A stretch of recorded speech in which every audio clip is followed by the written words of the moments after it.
I have earlier today called and spoken to some and left messages for others of the leaders who negotiated this bipartisan approach.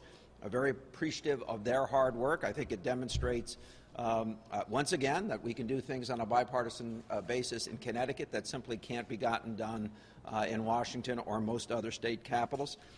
This is an historic movement on our part, and I wanted to express to the leaders as well as the members of the Senate and the House that I think this is good work, makes substantial progress, something that we can be proud of.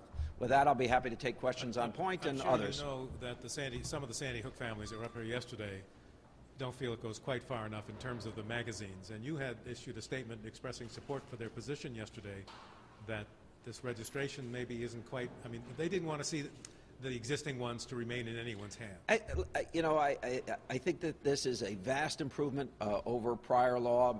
I advocated for a similar position as the families and continued to advocate that position, but we don't want to make we don't want to stop progress. This bill is a very good bill, very far-reaching, arguably the most comprehensive in the country on a state basis in its entirety. So I'm not going to argue that issue right now. You all know what my position was. We could just wait for this public address system to shut down here. Executive and Legislative Nominations Committee public hearing will begin immediately. Sorry about that. In hearing room 1A. Shoot. Presuming this passes on Wednesday, and we have all indication that it will pass, and you sign it Wednesday night or Thursday, it becomes effective immediately.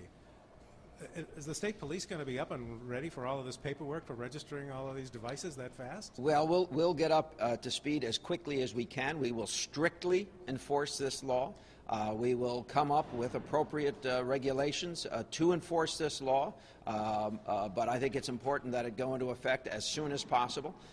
For instance, back to the magazine issue, it eliminates the sale of magazines of high capacity. So we want this to go in effect as soon as possible. We'll be working around the clock. We will strictly enforce this legislation. What do the companies do here, the Connecticut-based companies that make this stuff? It's going to become illegal by the end of the week. What we've made very clear, and I will send yet another letter to the manufacturers, that as long as they're manufacturing a product that can be legally sold in the United States, we would like them to stay in the state if they want to stay in the state. As a governor who thinks about jobs, 23 out of 24 hours a day, I certainly want them to understand that they're welcome here. Having said that, there are other things that need to be taken into consideration, and the public safety is one of those things. I haven't heard you use the words, "I'm going to sign this bill," so you certainly are talking like you are. So. Yep. Yes, you are. Yes. Yes. And yep. Do you think we'll have the nation's strongest gun laws? Other states have not had grandfather clauses. Well, most other states have a grandfather clause of one type or another in their legislation. I think we'll have a real assault weapons ban in this state. We'll have a new sale of magazines ban in this state. People will be required to come forward and register those higher capacity magazines if they want to continue to own them in the state.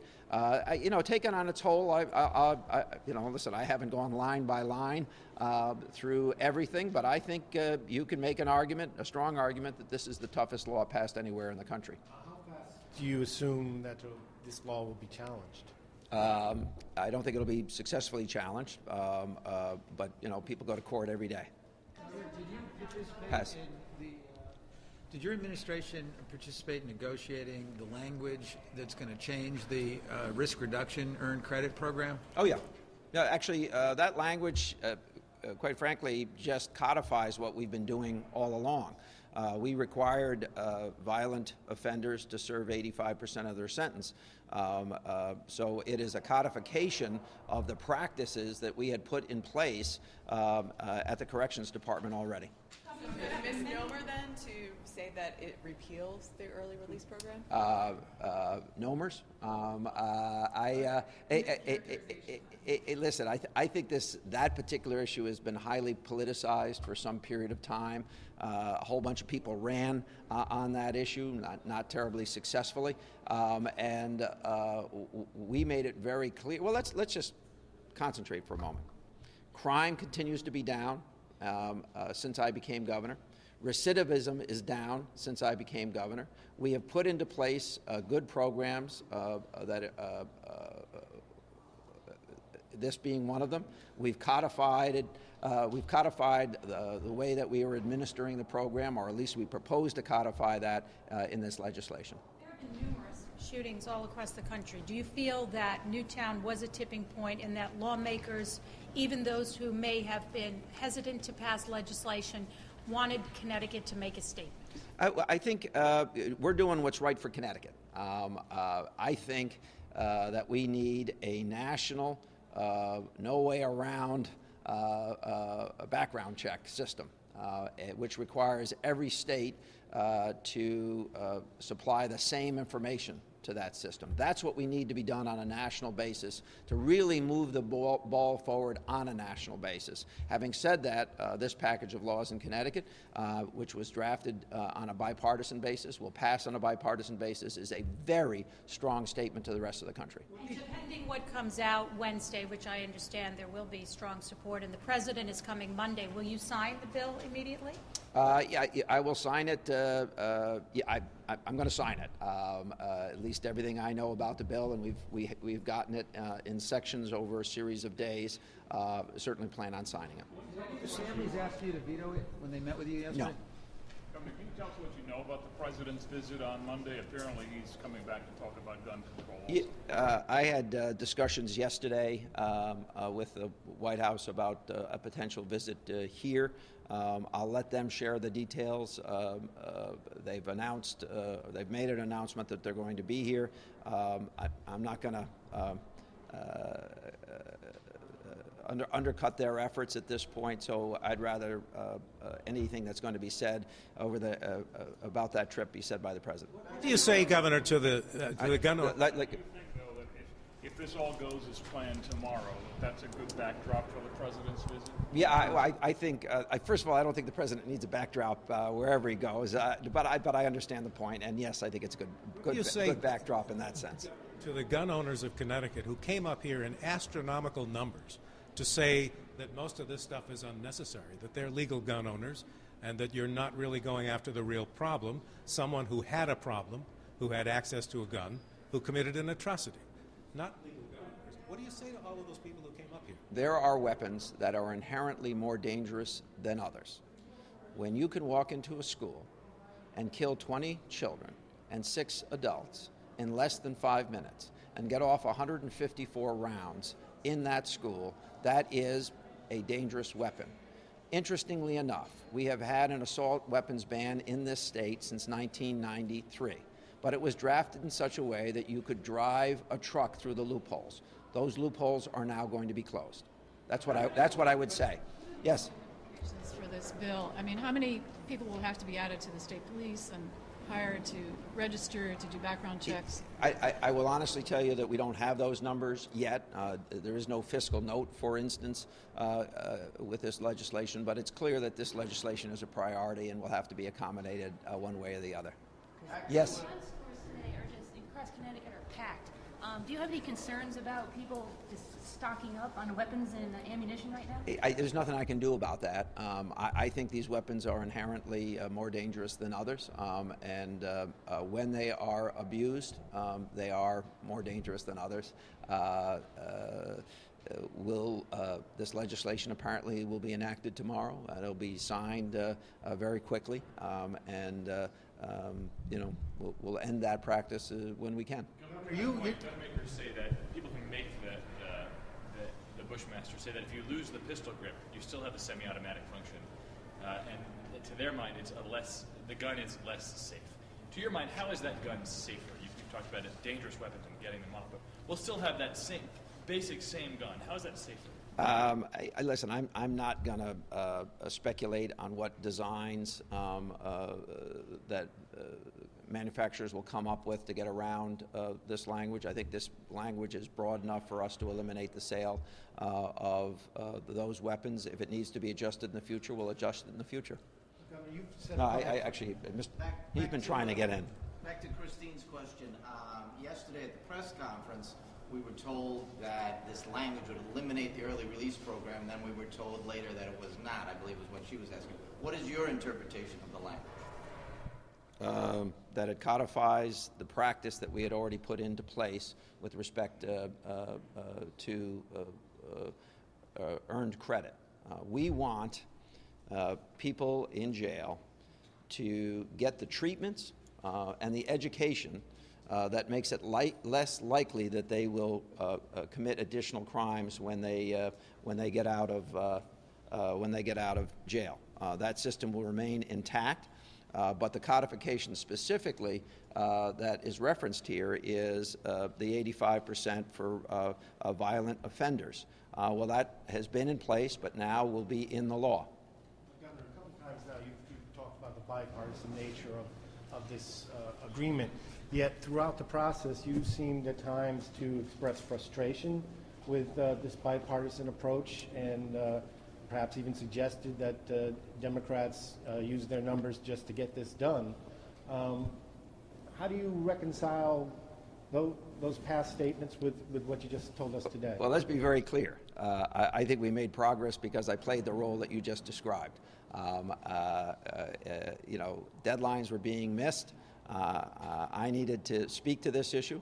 I spoke to the issue. Most of what I proposed is in this package. And I think if you look at the statements of all of the leaders, Democrats and Republicans, there was an acknowledgement that something had to be done. I think we helped get it done. Governor, has the heavy lifting been done in the caucuses, or is this going to be a challenge in the vote tomorrow? If I'm going to take leadership, both Democrat and Republican, at its word, and they assured us that this will pass with both Republican and Democratic votes. So what's the message to Washington? Get your act together, do the right thing, particularly on closing gun registration or permitting loopholes. We need to have a national program where if everyone's background is checked before they purchase a gun anywhere in the United States. They should get that done. And Governor, the NRA today unveiled its school shield program, details on it, the day before this vote. How do you characterize what they're trying to do? Is it helpful? Well, I have honestly have not had time to look at all of it. I noticed that some of it was mentioned, but I have not seen the whole thing. So I don't want to make an overarching argument. I believe, in light of some of the things that have happened, particularly Sandy Hook, that school systems and states and boards of education are all looking at the security issue, and if the NRA has something to contribute in that discussion, they should participate. Do you see common ground? Do I seek it or see it? I seek it. No. Do you see common ground between, let's say, the position that you're taking and the NRA? I think do I believe that systems should continue looking at security? Yeah. Do I believe that that it's possible to shoot your way through a glass door? I know that to be a fact. So hardening infrastructure is something that we've talked about. Ultimately, security decisions, for instance, how to man a school or staff a school, are local decisions to be made at the local level. Governor, how do you understand the consequences for somebody who, come next January, does not register, does not enumerate the number of multi-round? They would be breaking the law. If they fail to come forward, they would be breaking the law, and depending on the circumstances in which the law is broken, leads to different results. That's in the statute. So it's a first-time infraction, and then the subsequent times it's a Class D felony, is that what we understand? I'm not sure. I think it's possible that it's a Class D felony on the first time, depending on how it's being used. But with respect to general description, I think that's correct. Governor, what does this package do to reduce the problem of handgun violence in the cities? We were told during this discussion that handguns, not assault weapons, are primarily responsible for the increase in. They are, and the registry it will be important, understanding where guns are. I think Connecticut playing a leading role in universal background checks and arguing that the federal government should do that would be probably the biggest thing that we can do in our state, and certainly the federal government can do on its part. We know that guns infiltrate across borders, frequently from states that have lower levels of control with respect to the sale of guns than our own state does.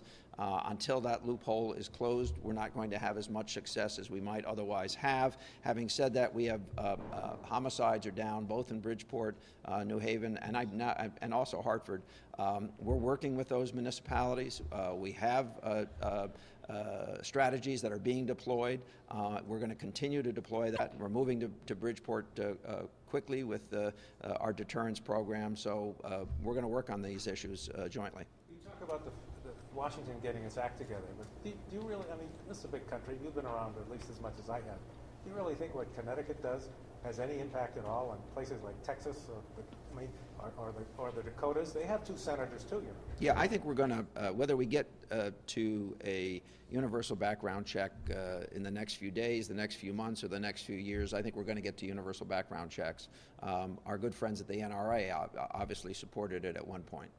Governor, doesn't the current probation and parole system take care of what they're seeking to do in the gun registry or the gun offender registry? I mean, these kind of addresses to the parole officers and probation. Yeah, there may be some overlap. I think that this package speaks very clearly to that issue with, I think, additional requirements. I'll look at it further and answer that question in further detail subsequently. Anyone else? Yes, Governor, you said that the families did not ask you to consider it a veto. Can you tell us what it is they did ask you to do, if anything, or what did you talk about? I think the part that I'll speak about is the non-private part, which was that they favored a magazine elimination. That is a high-capacity magazine elimination in our state. That's what they believe would be most effective. Obviously, the legislature is not moving in that direction at this time, and we move forward with what is still arguably the most comprehensive package passed in any of the 50 states. If it's not the most, it's right up there. Legislature said yesterday this is it for guns in 2013. Do you concur that this resolves the issue, at least for this session? I will take them at their word. They've indicated that no other bills will be called. That is a decision that the Speaker and the President make, so I believe that that's correct. Do you think over time the registering and the need to register these high-capacity animals, but just ultimately going to discourage people? Do you think that would be the Yes. effect of it? Yes. So is that's probably the best thing? I think that some folks are just going to say we don't need a bunch of 30-round magazines. So I think it'll discourage some folks from possessing those. I think other folks will step forward and register and keep them. They have limited use. You can have it at your house, or you can use it at a shooting range. For some of these folks, just the idea of having to register all this stuff with the state is going to be something they don't like. I presume that to be true. Governor, should the families then assuage themselves by knowing that this is arguably the toughest gun control package in the country? They can't get the large capacity units. Listen, I don't mean this disrespectfully. They're going to make their own decisions. Certainly, I wouldn't argue that they should be assuaged. They have strongly held positions, as do I, But all of that has to fit into a context of what is possible. And what is possible and what should be celebrated is a package of laws that has been negotiated on a bipartisan basis, will be passed with votes from both parties, signed into law in the state of Connecticut, and the parents and survivors should understand that although they may not have gotten everything they wanted in this package, they've gotten a good deal of additional language that will help us in the future in the state of Connecticut. So I want to thank the parents. Some of these folks have become friends since December 14th. And I will continue to work with them on issues of importance to them. This is a personal mission with respect to helping as many of the family members and in as many ways as we can, and I'll continue to do that. I don't believe there will be an up or down vote. It doesn't sound like that's going to happen. Again, I supported the parents and survivors' position.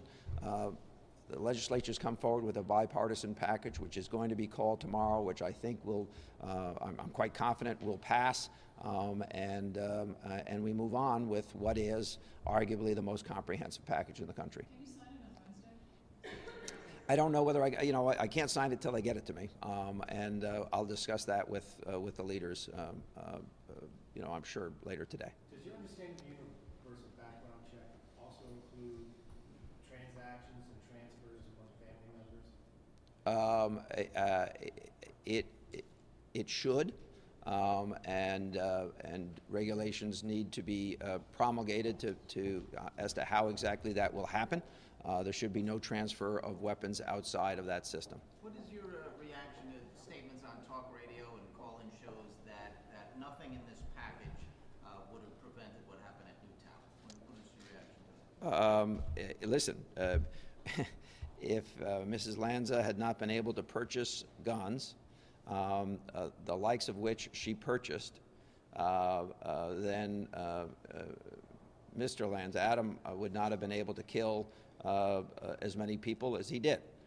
So I think they're wrong. Okay? Governor, before you sure. go, 1, 2, and out of here. Can you characterize your state of mind as opposed to 15 weeks ago in that town, today standing here? I mean, how do you characterize this moment? This is a good moment. We have a bipartisan package that moves the ball down the field quite a distance, and I think is already being heralded as a demonstration to the rest of the country of what can be done when people work together and put aside some of their differences. So this is a good day. But at quite a cost. Oh well, listen, yes, at quite a cost to everyone, to families who lost their loved ones, spouses, parents, to everyone. Governor, could you again state the extent to which you were in communications with the lawmakers since March 6th, the last 3 weeks as they were hammering this thing out? Most of my communications were with the Speaker, the Deputy, his Deputy, the President, and the Majority Leader. Although I did have some passing discussions with others, most of my communications were with them, either directly, myself to them and they to me, in meetings, or through my staff. My staff actively participated in the process as far as supplying information, research that we had been doing and had done, comparative work that we could show them in other states and that sort of thing. Mark Ojakian, my Chief of Staff, was in quite regular communications. Mr. Lawler, Ariel Reich, others were in regular communication. Okay, thank you all very much.